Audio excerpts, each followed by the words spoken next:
Muito bem, meus amigos, tudo bem com vocês? Sejam bem-vindos ao Buscazé, eu sou o professor José Acosta e no vídeo de hoje vamos falar sobre substantivos. Nele nós vamos dar uma olhada em como a gramática analisa, como ela enxerga os substantivos. Antes de começar, eu preciso dizer que esse vídeo é composto por duas partes. O primeiro deles é a teoria, momento em que vemos os conceitos relacionados aos substantivos, e o segundo é o quiz, que é aquele momento de testar os nossos conhecimentos. Bora lá então? Pessoal, os substantivos são as palavras que designam tanto os seres quanto as ações, estados, sentimentos, desejos e ideias. Isso a gente tem clareza, como a gente pode acompanhar no texto.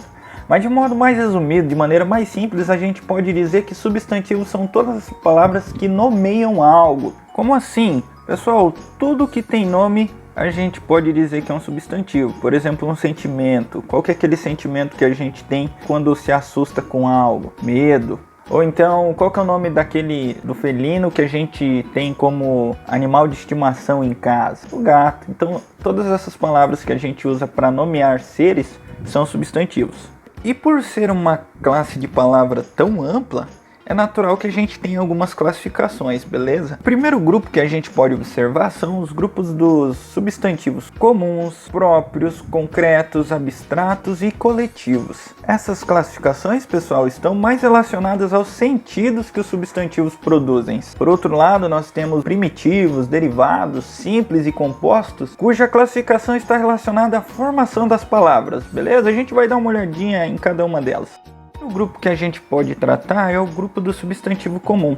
As palavras que fazem parte dessa classificação, elas representam os seres do mundo de uma maneira mais geral, sem necessariamente particularizar ou trazer uma essência de algum ser em específico. Se quisermos dar nome ao lugar que é mais apropriado para se estudar, para se aprender, nós podemos dizer que esse espaço é a escola. Nesse sentido, escola é um substantivo comum. Mas se eu tiver ainda a intenção de me referir a alguma escola em específico, eu posso usar o seu nome. Por exemplo, Escola João Adão da Silva, ou então Escola Santa Rita, e assim por diante. Quando nós fazemos isso, nós estamos utilizando os substantivos próprios. A principal característica desses substantivos, além de referenciar algum ser especificamente localizado no mundo, a gente também demarca a sua escrita, iniciando o nome próprio, o substantivo próprio, com letra maiúscula. A gente ainda possui duas categorias bastante interessantes, são os substantivos concretos e o abstrato. O substantivo concreto é todo aquele substantivo que consegue referenciar algo no mundo em que eu possa criar uma imagem, certo, pessoal? Então veja só, se você consegue imaginar a forma daquele ser, significa que ele é um substantivo concreto, ainda que ele seja imaginário, como é o caso do dragão, ou da sereia, ou do unicórnio. Nesse sentido, a gente pode dizer que o substantivo concreto está relacionado a uma forma física. Já o substantivo abstrato, ele não tem essa forma física. A gente procura representá-lo de alguma forma, mas a gente não consegue visualizá-lo fisicamente. Por exemplo, o amor. A gente acaba utilizando um coração para representar o amor, mas o amor em si a gente não consegue imaginar a sua forma. Desse modo, é comum a gente afirmar que os sentimentos, as ações, os conceitos, todos eles são substantivos abstratos, porque não possuem uma forma física, uma maneira. A gente não consegue pensar no seu formato. Essa classificação também é muito bacana, o substantivo coletivo. Pessoal, o substantivo coletivo são aquelas palavras utilizadas para representar um coletivo de algum ser. Por exemplo, a abelha. Se nós nos depararmos com um conjunto delas, então nós estamos próximos de um enxame de abelhas. E nesse caso é melhor a gente tomar muito cuidado, não é mesmo? Se nós nos depararmos com um conjunto de peixes, nós estamos próximos a um cardume, ou mesmo o cientista que pesquisa os astros, se ele descobre uma nova constelação, significa que ele descobriu um novo conjunto de estrelas.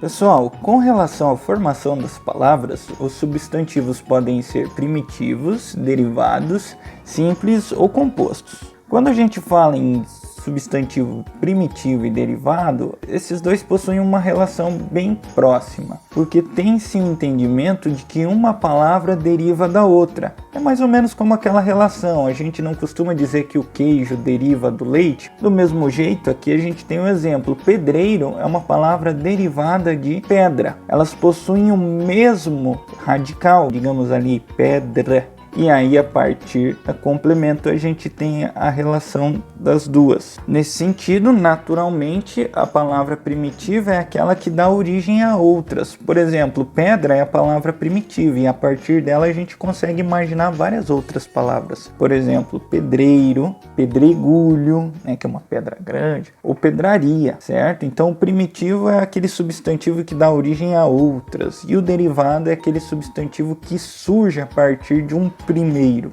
O pedregulho vai ganhar isso de barbada! O substantivo simples é aquele formado por um único núcleo, ou seja, a palavra é formada por uma palavra só. Diferente, né? Mas é isso mesmo. Pessoal, por exemplo, guarda. Guarda é aquele profissional responsável pela segurança de algum ambiente, de algum lugar, ou aquele profissional que também ajuda a organizar o trânsito. E ela é só uma palavra, só representa isso. Do mesmo jeito, chuva. Chuva representa aquele fenômeno da natureza, do qual a gente nota que cai água do céu. Já no substantivo composto, a gente percebe que nós temos duas palavras que se unem para formar a representação de um ser no espaço, que é aquele objeto que a gente usa para se proteger da chuva, e às vezes nem sempre se protege, mas enfim, é para isso que ele serve.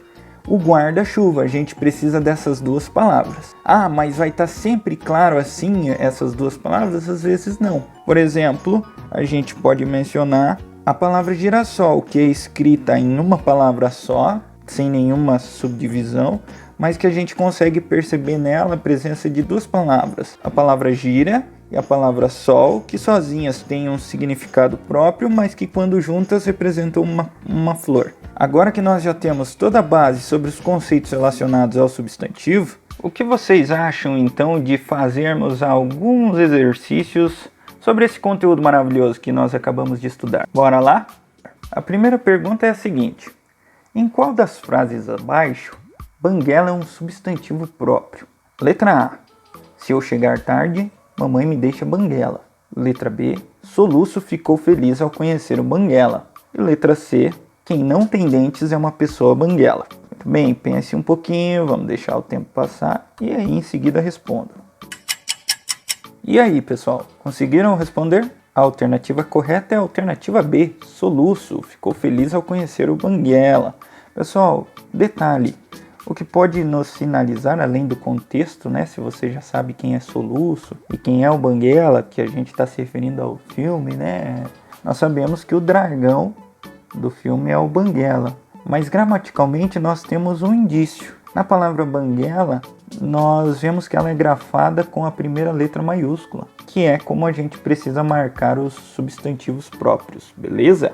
Nas alternativas A e C, gramaticalmente nós vemos que elas estão com a primeira letra minúscula, o que nos faz inferir que banguela aqui não é um nome de algum sujeito, e sim a condição de não ter dentes, né? Que é como a minha mãe vai me deixar se eu chegar tarde.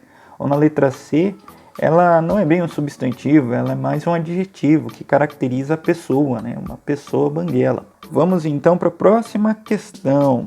Identifique os substantivos relacionando as colunas. Na verdade, esse exercício nós vamos relacionar a coluna da direita com a esquerda, podendo fazer as ligações. Então nós temos os substantivos bruxa, saudade e alcateia. E aí a gente precisa identificar se esses substantivos eles são abstrato, concreto ou coletivo. Então bruxa, ele é abstrato, concreto ou coletivo. Saudade, ele é abstrato, concreto ou coletivo. Alcateia, ele é abstrato, concreto ou coletivo. Pessoal, deem uma pensadinha aí, vocês podem pausar o vídeo e aí a gente já traz a resposta. E aqui nós temos a resposta, pessoal. Bruxa é substantivo concreto, saudade é abstrato e alcateia é coletivo. Bruxa é concreto, pessoal, porque embora ela faça parte do imaginário, ela não seja um ser real, digamos assim, ela é um ser concreto porque a gente consegue criar uma imagem na nossa cabeça. A gente logo imagina aquele ser com o chapéu pontudo, um nariz enorme, uma verruga, né? Então, a gente consegue ver uma imagem da bruxa, por isso ele é concreto. Diferente de saudade. Saudade a gente não consegue dar uma forma para esse sentimento, ele é uma emoção. E a gente não consegue pensar, a saudade ela é quadrada, como que ela é? A gente não consegue imaginar uma forma, por isso ela é um substantivo abstrato. E por fim, alcateia é um substantivo coletivo porque representa o coletivo de lobos, tá? Quando nós vemos um conjunto de lobos, a gente vê então uma alcateia. E para finalizar o nosso vídeo, a gente tem o último exercício. Entre as palavras abaixo, sinalize aquelas que são derivadas. Então, como vocês podem observar, a gente tem algumas palavras aqui: jornal, jornalista, dentista, dentadura, jornaleiro, porta, portão, boiadeiro, boi, boiada, dente, porteiro. Todas essas palavras são substantivos. No entanto, algumas delas são primitivas, ou seja, elas dão origem a outras. E essas palavras que são originárias desse substantivo primitivo, elas são as derivadas. São elas que a gente precisa encontrar. Então deem uma olhadinha aí, observem e tentem identificar quais são os substantivos derivados. E aqui a gente tem as nossas respostas. Pessoal, em preto nós temos as palavras primitivas que dão origem às demais, que são derivadas, tá bom? Então olha aí, jornaleiro, jornalista, são palavras derivadas de jornal, ao passo que boiada e boiadeiro são palavras derivadas de boi. Do mesmo modo, porteiro e portão derivam de porta e dentadura e dentista derivam de dente. Não é muito difícil não, né? Eu tô vendo, vocês estão muito bem, parabéns, parabéns galera. Pessoal, se você gostou do vídeo, por favor, curtam, se inscreve no canal ou siga a página ou manda uma mensagem, tá bom? Espero que o conteúdo tenha ajudado vocês. Cuidem-se e até a próxima.